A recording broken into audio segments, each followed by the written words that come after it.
श्री गणेशाय नमः, श्री सरस्वती नमः, श्री कृष्णाय नमः। देखिए, आज श्रीमद् भागवत महापुराण के छठे स्कंद का 5वां अध्याय आपको श्रवण कराता हूँ। प्रेम से मन लगाकर श्रवण कीजिए। पंचम माही देव ऋषि कुट वचन कहे आप, दीने पुत्र ने मारू सब दक्ष दियो तब शाप। श्री सुखदेव जी बोले कि प्रजापति दक्ष ने विष्णु भगवान की माया में फंसकर उस पंचजन की कन्या असिग्नि के गर्भ में हर्यश्व आदि 10 पुत्र उत्पन्न किए। हे नरेंद्र, उन सब पुत्रों का एक सा आचार व्यवहार और एक ही प्रकार का स्वभाव हुआ। जब प्रजापति दक्ष ने उसको सृष्टि उत्पन्न करने की आज्ञा दी तो वे सब पश्चिम दिशा को चले गए।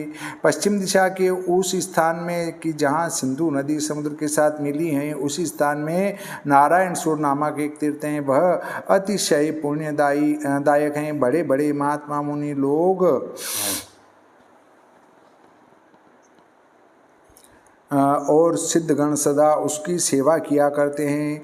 दक्ष के पुत्र हर्यश्वगण उसी तीर्थ में पहुँचे और उसका जल स्पर्श करते उनके अंतःकरणों का अनंत मल भली भांति धुल गया और परमहंस धर्म में उनकी बुद्धि उदित हुई।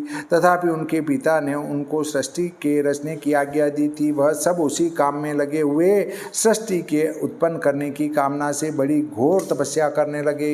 एक दिन देवर्षि नारद जी उस स्थान पर होकर जा रहे थे। उन्होंने जाते जाते देखा कि ये सब हर्यश्व पवित्र और शुद्ध होकर भी अपने पिता की आज्ञा से प्रजा उत्पन्न करने के लिए उद्यत हो रहे हैं। इसलिए देवर्षि नारद जी उनसे बोले कि हे हर्यश्वगण, तुम लोग बालक हो, कैसे खेत की बात है कि तुम सब सृष्टि उत्पन्न करने के लिए तपस्या करते हो। यह बड़ी मूर्खता है। भला इस पृथ्वी का अंत बिना जाने तुम किस प्रकार से सृष्टि उत्पन्न करोगे। जहाँ अकेला ही पुरुष है वह राज्य, और जिससे कभी किसी को निकलते न देखा जाए वह बिल, और जिनके बहुत रूप हों वह स्त्री, और जो पुंसचली स्त्री का पति हो वह पुरुष, और वह नदी जो दोनों ओर को बहती है, और वह गृह जो 25 पदार्थों से अति अद्भुत हैं, और उसमें का ही है वह चित्र विचित्र ध्वनि युक्त हंस जो कठिन कठिन शब्दों से और वज्र से बना है, स्वतंत्र और अपने आप घूमता है ऐसा तीक्ष्ण चक्र। इन सबको बिना जाने तुम किस प्रकार से सृष्टि उत्पन्न करोगे। यहाँ शंका होती है कि हर्यश्व जो दक्ष के पुत्र हैं वे सब भाई मिलकर सृष्टि रचने के लिए तपस्या करने लगे। तब उन सबको नारद जी ने सृष्टि बनाने के लिए निषेध करके योग करने की क्यों आज्ञा दी। सृष्टि के उत्पन्न होने में नारद जी की क्या हानि थी। उत्तर है कि दक्ष के पुत्रों की इच्छा सृष्टि के रचने की नहीं थी, योग करने की इच्छा थी। परंतु पिता की आज्ञा मानकर सृष्टि रचने के निमित्त मिश तप करने के लिए गए। तब नारद जी ने उनके हृदय की बात को जानकर सृष्टि रचने का निषेध किया और योग करने का उपदेश किया।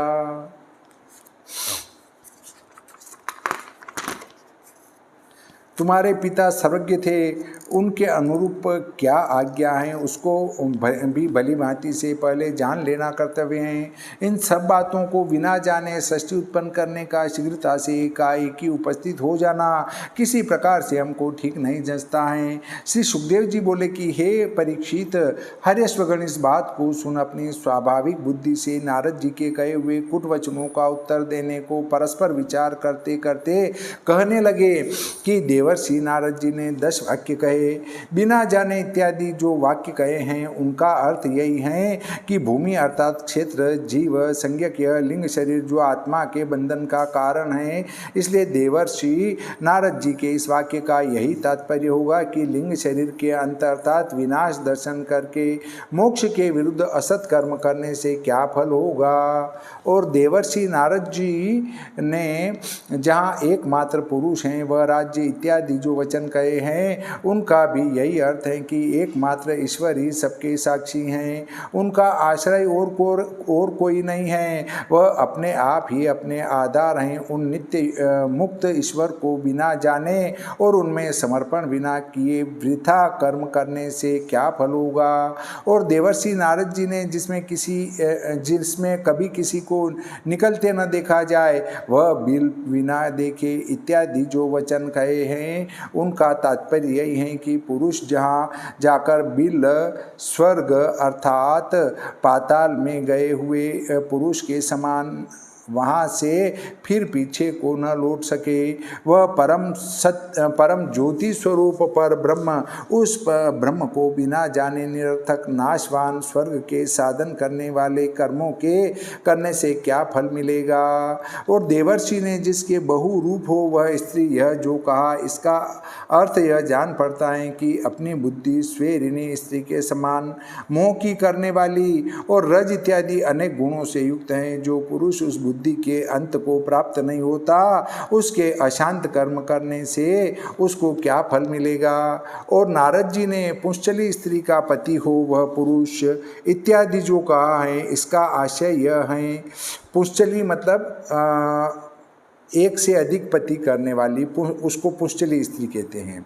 कि इस माया संग के वश जिसका ऐश्वर्य भ्रष्ट हो गया है, इसलिए कुत्सित स्त्री के स्वामी के समान जो उस माया के सुख दुख रूप गति का पीछा करते हैं, उस जीव को जो पुरुष नहीं जानता, उसके अविवेक से किए हुए कर्मों के करने से क्या फल होगा। और मुनि ने वह नदी जो दोनों ओर को बहती हैं, यह जो बात कही इसका अर्थ यही है कि संसार में सृष्टि और प्रलय करने वाली जो माया है वही नदी स्वरूप है, क्योंकि प्रलय और सृष्टि यही दो इसके प्रवाह हैं जो दोनों ओर को बहते हैं। यद्यपि तपस्या और विद्या इत्यादि इस नदी के कुल अर्थात निर्गम स्थान है, तथापि निर्गम को रोकने के लिए जो पुरुष उस नदी के तेज को बिना विचारे कर्मों को करे तो उससे क्या फल होगा। और देवर्षि ने वह गृह जो 25 पदार्थों से अति अद्भुत है जो कहा इसका तात्पर्य यह है कि अंतर्यामी पुरुष 25 तत्व के अति आश्चर्य वाले आश्रय हैं। वह कार्य कारण और संगात के अधिष्ठाता हैं। उनको जो पुरुष नहीं जानता उसको मिथ्या और स्वतंत्रता से किए हुए कर्मों से क्या फल होगा। और देवर्षि ने विचित्र कथा युक्त हंस इत्यादि जो कहा इसका आशय यह है कि ईश्वर के प्रतिपादक शास्त्रों में चित्त और जड़ रूप वस्तु विशेष रूप से विचारी जाती हैं, इसलिए वह हंस स्वरूप हैं। हंस जैसे दूध और पानी को अलग अलग कर देता है, ऐसे यह शास्त्र अचेतन और चैतन्य वस्तु को भिन्न भिन्न कर देता है।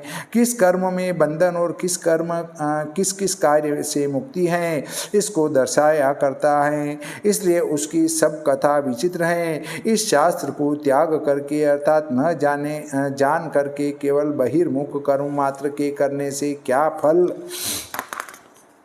होगा। और देवर्षि ने शस्त्र और व्रजादि से बना हुआ स्वयं घूमता तीक्ष्ण चक्र का जो वर्णन किया उसका अर्थ सुतीक्ष्ण काल चक्र है, वही अपने आप रात दिन घूमता रहता है और यही सब संसार का संहार करता रहता है, इसलिए वह स्वतंत्र है। उस काल चक्र की गति को बिना जाने असत कर्मों के करने से क्या लाभ होगा। देखिए, काल चक्र हमेशा घुमा करता है। कभी भी ये न सोचें कि हम दान पुण्य तीर्थ यात्रा बाद में कर लेंगे, अभी से क्या है। कभी भी मृत्यु आ सकती है, कभी भी आयु समाप्त हो सकती है, इसलिए अपने सामर्थ्य हैं उसके अनुसार दान पुण्य तीर्थ यात्रा सब करते रहना चाहिए। और नारद जी ने जो हमसे कहा कि तुम्हारे पिता की अनुरूप आज्ञा क्या है, उसको भली भांति बिना जाने कैसे सृष्टि उत्पन्न करोगे, इसका तात्पर्य यही है कि शास्त्र ही हमारा पिता है, क्योंकि वह द्वितीय जन्म का कारण है। निवर्तक होना ही उसकी आज्ञा है। उस निवर्तक आज्ञा को जो पुरुष नहीं जानता वह गुण युक्त प्रवृत्ति मार्ग में विश्वासवान हो सृष्टि इत्यादि कार्यों में किस प्रकार लग सकता है। दक्षकूट मोक्षेश ब्रह्म बुद्धि नाम जीव मायांतरात्म नाम शास्त्र कालोपदेशे नाम ज्ञाने किमु कर्म बीह इति। हे राजन, इस प्रकार निश्चय करने के पीछे दक्ष के पुत्र हर्यश्वगण एक मति करके नारद जी की बात का प्रमाण और उनकी प्रदक्षिणा कर जिस मार्ग में फिर लौटना नहीं होता उस मार्ग में प्रस्थान करते हुए देवर्षि नारद जी भी ब्रह्म स्वरूप भगवान ऋषिकेश के चरण कमलों में अपने मन को संपूर्ण रीति से लगाकर अपनी इच्छा अनुसार भ्रमण करने लगे, गाने लगे। और कुछ समय बीतने के पीछे प्रजापति दक्ष जी ने देवर्षि नारद जी के मुख से ही सुना कि सब पुत्रगण जो सुशीलता से सदा शोभा पाते थे वे अब अदृश्य हो गए हैं। यह जानकर दक्ष जी शोक युक्त हो अपने पुत्रों के लिए शोक संताप करने लगे। अच्छे पुत्र वाला ही शोक का स्थान है, फिर भला सर्वश्रेष्ठ संतान हर्यश्व गणों के लिए दक्ष जी को शोक क्यों नहीं होगा। हे राजन, दक्ष जी शोक के मारे व्याकुल हुए। तब भगवान ब्रह्मा जी उनके निकट आए और अनेक प्रकार के वचनों से उनको समझा बुझा कर चले गए। प्रजा उत्पन्न करने की दक्ष के अंतःकरण में बड़ी इच्छा थी। जब ब्रह्मा जी ने उनको समझाया बुझाया तब दक्ष जी ने फिर प्रजा उत्पन्न करने के मन से अपनी स्त्री उसी पांचजनी के गर्भ में शबलाश्व नामक एक सहस्त्र पुत्र उत्पन्न किए। प्रजापति दक्ष जी ने शबलाश्व नामक इन पुत्रों को भी प्रजा उत्पन्न करने की आज्ञा दी। यह भी व्रत धारण कर जहाँ इनके पहले भ्राता तप करके सिद्ध हुए थे, ये भी उसी नारायण सरोवर पर गए। हे राजन, नारायण सरोवर का पवित्र जल स्पर्श करते ही शबलाश्वगणों का पाप धुल गया और चित्त शुद्ध हो गया। तब पर ब्रह्मस्वरूप अर्थात प्रणव का जप करके बड़ा भारी तप कर उन लोगों ने आरंभ किया। प्रणव का जप प्रारंभ कर बड़ा भारी तप करने लगे। वो कुछ महीने जल पीकर, कुछ महीने केवल वायु हवा भोजन कर उन्होंने बिताए और इस मंत्र का अभ्यास करते हुए उस मंत्रपति भगवान की आराधना करने लगे। ओम नमो नारायणाय पुरुषाय महात्मने विशुद्ध सत्वधिष्ण्याय महाहंस्त्राय धीमहि परम पुरुषाय महात्मा नारायण विशुद्ध सत्वगुण के आश्रय परमहंस रूपी भगवान का ध्यान करने लगे। हे राजन, शबलाश्वगण प्रजा उत्पन्न करने की कामना से इस प्रकार तप करने में ध्यान लगा रहे थे कि एक दिन देवर्षि नारद जी उनके निकट आए और जैसे उन्होंने हरेश्वरों को कुट वचन कहे थे, उन लोगों को भी इसी प्रकार कुट वचन कहे। नारद जी बोले कि हे दक्षनंदन शबलाश्वगण, हमारे उपदेश किए वचनों को तुम सुनो। तुम सब भाइयों को प्यार करने वाले अपने बड़े भाइयों की पृथ्वी को देखो। जो धर्मज्ञ भ्राता अपने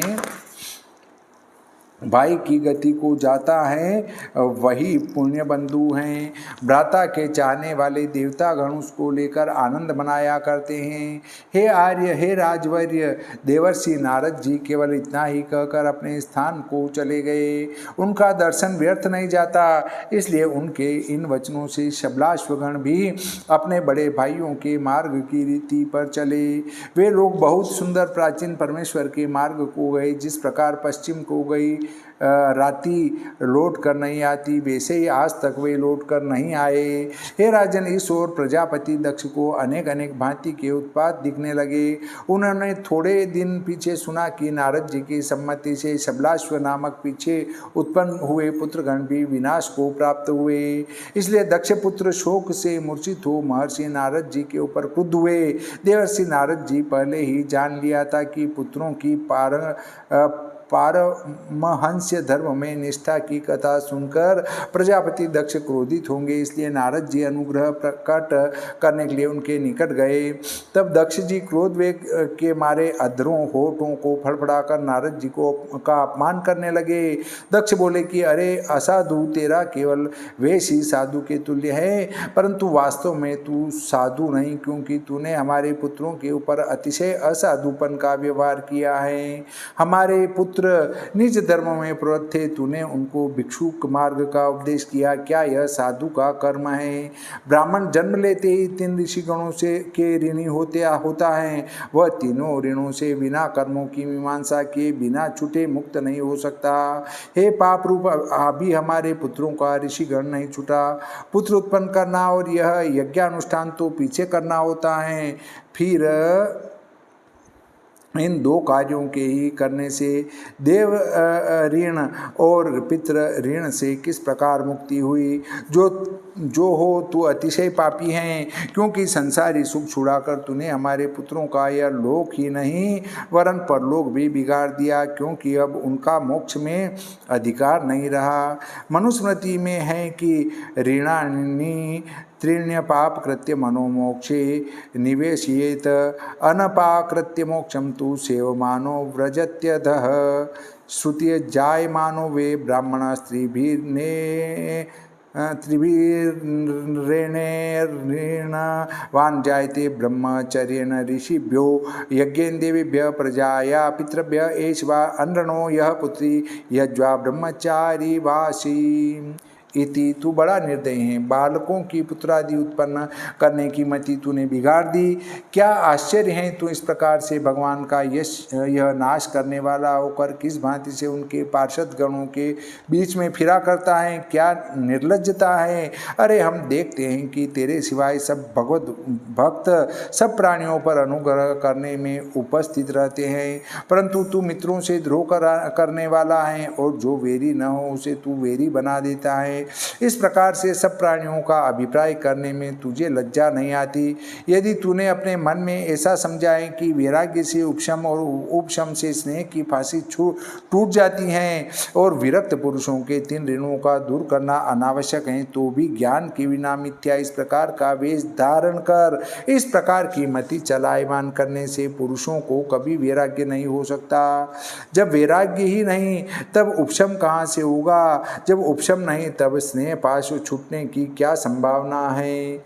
जब तक यह किसी बात का अपने आप ही अनुभव करता है तब तक विषयों की तीक्ष्णता से जो आप वैराग्य वान हो तो ठीक है, औरों के सिखाने बहकाने से जो बुद्धि भिन्न कारण से ज्ञान होता है वह कुछ भी नहीं है। जो हो हम लोग साधु हैं, कभी किसी का अप्रिय करना नहीं जानते। तूने हमारा यह सहने के अयोग्य अप्रिय कर्म किया, इसको हमने सहन कर लिया, परंतु हे अधम संतान के नाश करने वाले, तूने हमारा जो अभद्र अर्थात पुत्रगणों का स्थान भ्रष्ट करके अमंगल किया, इसलिए लोकों के मध्य में तुझे कभी कहीं स्थान प्राप्त नहीं हो सकेगा।